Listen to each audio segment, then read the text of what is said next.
नमस्कार दोस्तों। राजस्थान के भूआकृतिक प्रदेश बीए पार्ट सेकेंड ईयर के paper second geography of Rajasthan के अंतर्गत लेक्चर फर्स्ट का आज हम विश्लेषण देखेंगे। मैं Balluram Meena, assistant professor geography, government college Mangrol, district बारा, कोटा यूनिवर्सिटी कोटा। हम देखते हैं कि राजस्थान की जो भूआकृतिक विविधता है उसकी वजह से यहाँ पर विभिन्न प्रकार के भूआकार पाए जाते हैं और इन विभिन्न भूआकारों की वजह से ही इसे विभिन्न भूआकृतिक प्रदेशों में विश्लेषित किया गया है। सबसे पहले हम देखते हैं कि राजस्थान के अंतर्गत मुख्य रूप से 4 भूआकृतिक प्रदेश हैं। नंबर 1 पश्चिम का मरुस्थलीय प्रदेश, नंबर 2 अरावली पर्वतमाला प्रदेश, नंबर 3 पूर्वी मैदानी प्रदेश, नंबर 4 हाड़ौती का पठार। प्रत्येक का एक एक लेते हुए हम विश्लेषण करते हैं। सबसे पहले पश्चिम का मरुस्थलीय प्रदेश। पश्चिम के मरुस्थलीय प्रदेश को मुख्य रूप से 2 उपविभागों में बांटा गया है। पहला है पश्चिमी रेतीला मैदान, दूसरा है राजस्थान बांगड़ प्रदेश।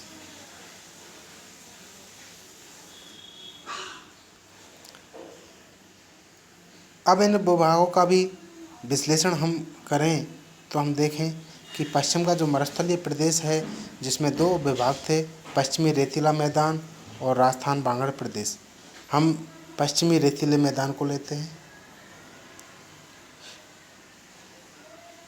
पश्चिमी रेतीला मैदान राजस्थान के जैसलमेर, जोधपुर, बाड़मेर, जालौर, बीकानेर, पाली आदि जिलों के भूभाग में विस्तृत यह क्षेत्र पश्चिमी रेतीला मैदान के नाम से जाना जाता है, जो कि 25 सेंटीमीटर समवर्षा रेखा द्वारा राजस्थान बांगड़ प्रदेश से अलग होता है।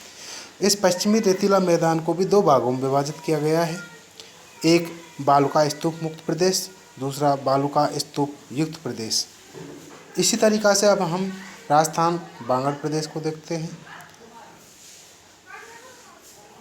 यह राजस्थान के पश्चिमी रेतीला मैदान तथा अरावली पर्वतमाला प्रदेश के मध्य विस्तृत है, जो कि श्री गंगानगर, हनुमानगढ़, चूरू, झुंझुनू, सीकर, नागौर, पाली, जालौर, बाड़मेर जिलों में फैला हुआ है।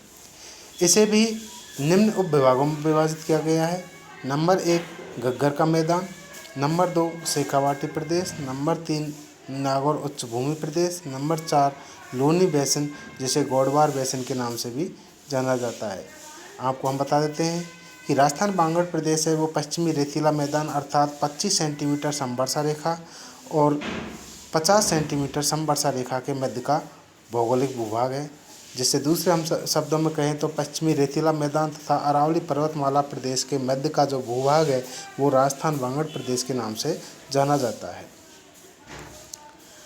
अब हम पश्चिमी रेतीला मैदान है उसके जो 2 उपविभाग किए गए, बालुका स्तूप मुक्त प्रदेश तथा बालुका स्तूप युक्त प्रदेश, तो उसमें सबसे पहले हम बालुका स्तूप मुक्त प्रदेश को लेते हैं।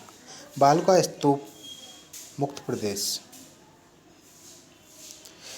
इस क्षेत्र में रेत के टीलों का पूर्णतः अभाव पाया जाता है, अर्थात इस क्षेत्र में चट्टानी पथरीला मरुस्थल है जो कि पोखरण से रामगढ़ के मध्य जैसलमेर शहर के चारों ओर विस्तृत है, जिसे संलग्न फोटो चित्र में भी दिखाया गया है। इस भाग में मरू राष्ट्रीय पार्क के अंतर्गत पाए गए 18 करोड़ वर्ष प्राचीन जीवाश्म है, अर्थात इस क्षेत्र के अंतर्गत मरू राष्ट्रीय उद्यान है जहाँ पर आज से 18 करोड़ वर्ष पुराने लकड़ी के अवशेष हैं, जीवाश्म है, काष्ठ अवशेष है, जिसे हम आगे फोटो चित्रों में भी देखेंगे। तो पहले हम देखते हैं कि रेतीला मैदान के अंतर्गत बालुका स्तूप मुक्त प्रदेश है, उसे हम फोटो चित्र से विश्लेषित करते हैं।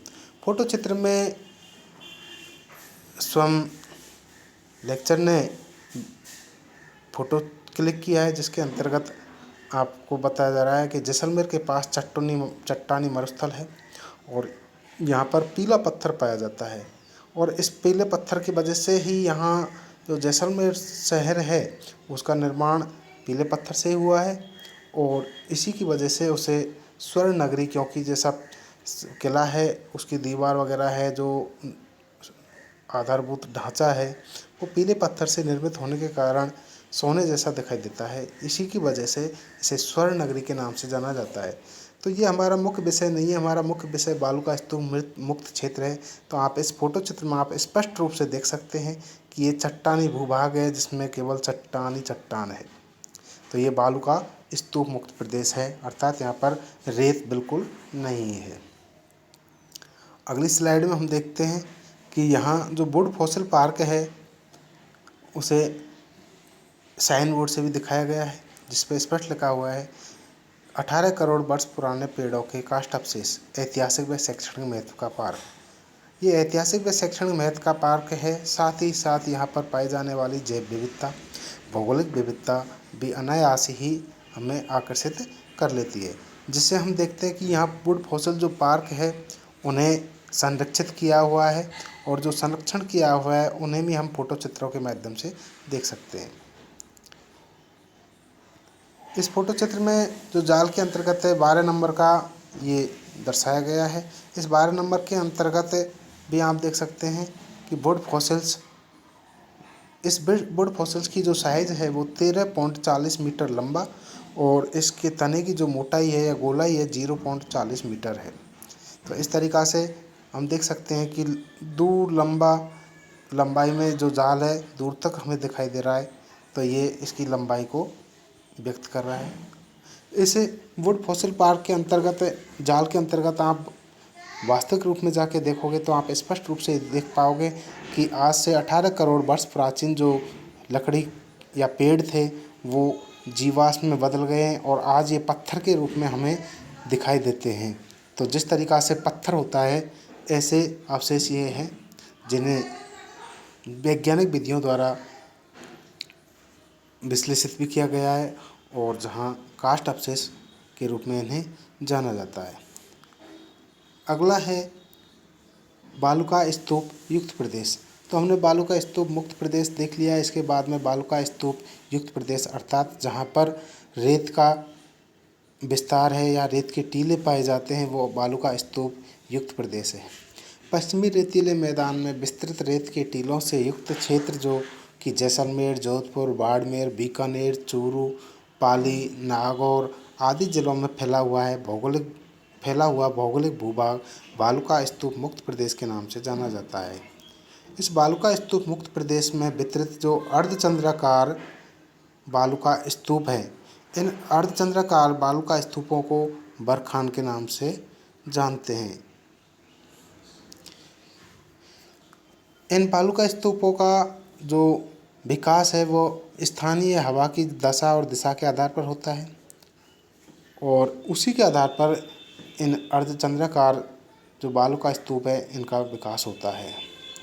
जिस तरीक़ा से उदाहरण के तौर पर हम देखें कि यदि कोई पवन के समांतर कोई रेत का टीला या बालू का स्तूप बनता है तो वो अनुदैर्घ्य कहलाता है, जबकि जो पवन के समांतर न होकर के उसके अनुप्रस्थ होता है, अर्थात उस पवन की दिशा के समकोण पर 90 डिग्री के कोण पर कोई बालू का स्तूप या रेत का टीला बनता है तो वो अनुप्रस्थ बालू का स्तूप कहलाता है। जिसे हम बालू का स्तूप या रेतीली जो भाग है उसे हम फोटो चित्र के अंतर्गत भी देख सकते हैं। स्वयं लेखक ने इसे फोटो चित्र के माध्यम से बताया है। फोटो चित्र समगांव जैसलमेर में बालू का स्तूप है। आप देखते हैं कि राजस्थान के अंतर्गत जैसलमेर में समगांव है, वह पूर्णतः वनस्पति रहित क्षेत्र के रूप में जाना जाता है। तो आप इस क्षेत्र के अंतर्गत देख सकते हैं कि आपको कहीं भी एक भी तिनका है वो भी आपको उगा हुआ नहीं प्रतीत होगा, केवल रेत ही रेत है। तो इसलिए ये समगांव है वो भौगोलिक विशिष्टता अर्थात पूर्णतः वनस्पति रहित क्षेत्र के रूप में जाना जाता है। यहाँ पर पर्यटन विकास के लिए काफ़ी डेवलप हुआ है, जिसके अंतर्गत स्थानीय स्तर पर जो झुग्गियाँ हैं, टेंट है वो विकसित किए गए, जहाँ पर्यटक हैं वो आते हैं और रात्रि में टाइम पे जो स्थानीय फोक डांस है उनका भी आनंद उठाते हैं। तो इस तरीक़ा से हम देखते हैं कि बालू का स्तूप युक्त प्रदेश है, उसमें रेत के टीले पाए जाते हैं, अर्थात जो रेत के टीले हैं, बालू का स्तूप है, सैंडन्स है, इन्हीं की वजह से इसे बालू का स्तूप मुक्त प्रदेश युक्त प्रदेश कहते हैं। इन रेत के टीलों को जैसलमेर के अंतर्गत स्थानीय भाषा में दरियन के नाम से जाना जाता है। ये रेत के टीले हवा के साथ साथ में स्थानांतरित भी होते रहते हैं। कभी कभी तो इतनी समस्या हो जाती है कि रेल की जो पटरियां हैं उन पर भी ये रेत के टीले हैं वो ग्रीष्मकालीन जो आंधी है उसके साथ में जब एक स्थान से दूसरे स्थान पर स्थानांतरित होते हैं तो रेल की पटरियों के ऊपर जा कर के अपना स्थान जमा लेते हैं, जिससे कि रेल मार्ग वो भी बाधित हो जाता है। लेकिन धीरे धीरे हम देख रहे हैं कि पश्चिमी राजस्थान के अंतर्गत जो इंदिरा गांधी नहर है इंदिरा गांधी नहर की वजह से यहाँ पर कायाकल्प हुआ है और जो रेतीला मरुस्थल है वो धीरे धीरे हरियाली के रूप में तब्दील होता जा रहा है, जिसका बहुत ही बड़ा योगदान है। और इसी योगदान की वजह से इस क्षेत्र में आज विकास की बहार बहने लगी है। अब हम निष्कर्ष के रूप में देख लेते हैं। निष्कर्ष: पश्चिमी रेतीला मैदान अपनी भौगोलिक विशिष्टताओं के लिए राज्य के शेष भाग से भिन्न है। विभिन्न विविधता लिए हुए, क्योंकि यहाँ पर कम वर्षा, अधिक तापमान, स्थानीय लोगों का कठिन जीवन यापन अनायास ही पर्यटकों को अपनी ओर आकर्षित करता है, जिससे यहाँ पर बड़े पैमाने पर देशी और विदेशी पर्यटक आते हैं। वर्तमान में यह भौगोलिक क्षेत्र पर्यटन की दृष्टि से काफ़ी विकास किए जा रहा है। स्थानीय भूआकृतियाँ भी महत्वपूर्ण है, जो कि अध्ययन की दृष्टि से, भ्रमण की दृष्टि से, पर्यटन की दृष्टि से काफ़ी महत्वपूर्ण है। तो आज का ये वीडियो लेक्चर, जिसके अंतर्गत हमने केवल राजस्थान के भूआकृतिक प्रदेश के अंतर्गत पश्चिमी मरुस्थलीय प्रदेश का जो पश्चिमी रेतीला मैदान उपविभाग है उसका विश्लेषण किया है। चूँकि वीडियो काफ़ी लंबा हो जाता है, इसकी वजह से अब हम इस सीरीज़ के अंतर्गत अगली सीरीज़ में राजस्थान बांगड़ प्रदेश है उसका विश्लेषण करेंगे। धन्यवाद।